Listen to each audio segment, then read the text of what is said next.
علیہ السلام ته چې جبرئیل علیہ السلام کلم وحی راړه نو وحی به شروع کوله په بسم الله الرحمن الرحیم سره. نو معلومه شو چې بسم الله الرحمن الرحیم دا په ټولو کارونو باندې د الله رب العزت مهر دی.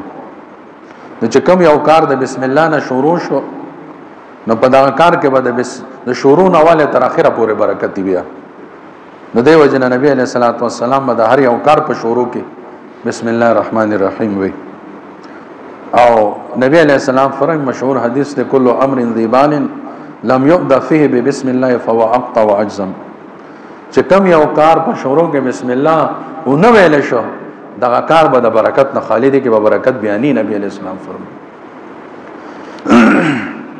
دی وجنه یو بل حدیث کې دی نبی علیہ الصلوۃ والسلام فرمای چې کله د کور دروازه بندوي نو بسم الله وایي. بسم الله سره د کور دروازه بندوي. او چې کله لایټ آف کوي نو هم بسم الله وایي. هغه ټیم سره دیوه یعنی چې دیوه مړوي بسم الله وایي.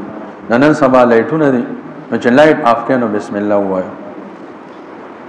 او دا رنګه ډوډۍ چې خوري نو بسم الله وایا. او سورلۍ باندې سورېږي بسم الله وایا. نگاهی تخیجه بسم الله الرحمن. او سورلی نه کوزیږي نو بسم الله وایا. نو ستا په ټول اعمالو کې به الله برکت واچي. یعنی د خار نصر زر جوړ شي په دې بسم الله سره. نو دا دنیایي کارونه دي ګاډي د خدل کوزیدل دا ټول ډوډۍ خوراک او لایټ بندول کور دروازه بندول خدا چې بسم الله دی وای نو دغه دنیایي کار دا ست عبادت شو.